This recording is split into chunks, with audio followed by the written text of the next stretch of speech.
l'ambassade de Belgique puisse me donner le visa et venir ici. Et j'ai eu mon visa juste le jour de mon départ. Et c'était incroyable.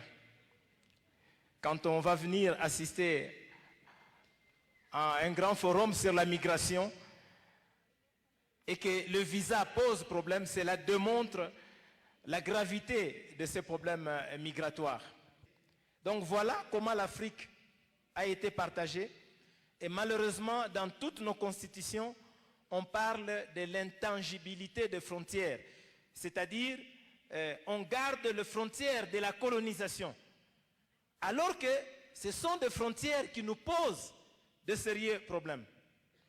Donc voilà cet aspect colonial qui fait qu'aujourd'hui, nous subissons cette pression migratoire occidentale, s'il faut le dire, alors que nous n'avons rien à voir, notre diversité, notre culture n'a rien à voir avec ces frontières telles qu'on les a tracées, comme si on coupait un morceau de gâteau. Non, les Africains, ils sont pauvres. Les Africains, ils sont malheureux. Les Africains, ils vont tous les jours en Europe. Mais on ne pose pas la question, pourquoi les Africains partent?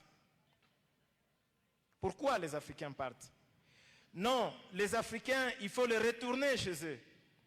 Il faut les chasser de l'Europe. Ils sont sans papier.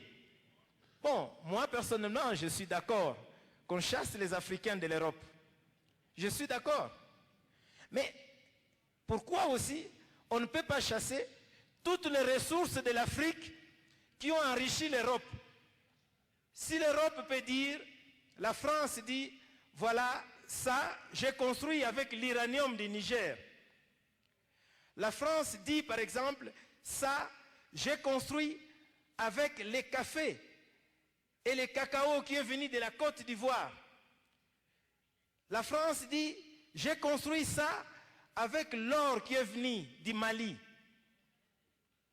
J'ai construit ceci avec le pétrole qui est venu du Soudan, de l'Angola ou du Congo-Brazzaville. Alors la France décide, ou l'Union européenne dit, bon, voilà mes chers Africains, je vous remets toute votre richesse. Mais qu'on fasse ça, si on est juste, qu'on fasse cela.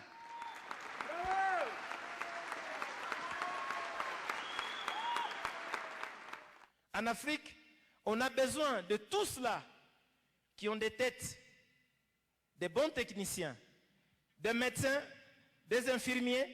Eh bien, ils sont bienvenus en France. Ceux qui ont maîtrisé l'informatique, ils sont bienvenus en Europe, même aux États-Unis. Mais tout le reste, on dit non. Et en quoi cela est différent de l'esclavage d'hier?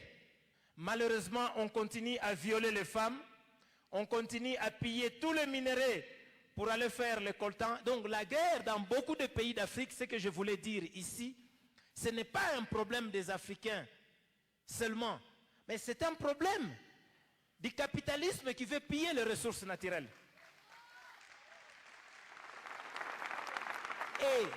I'm from India. I appreciate what Mr. Victor said.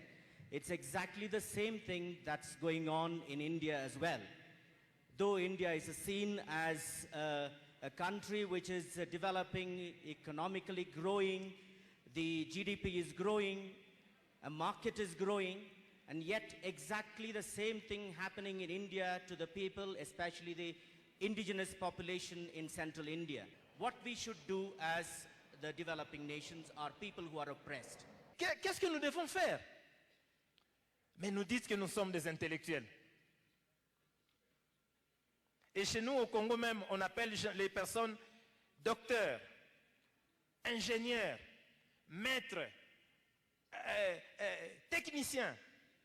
Mais en quoi nous sommes ingénieurs, docteurs, techniciens? En quoi nous sommes intellectuels si nous n'arrivons pas à créer, à inventer un système qui doit s'opposer à ce capitalisme sauvage?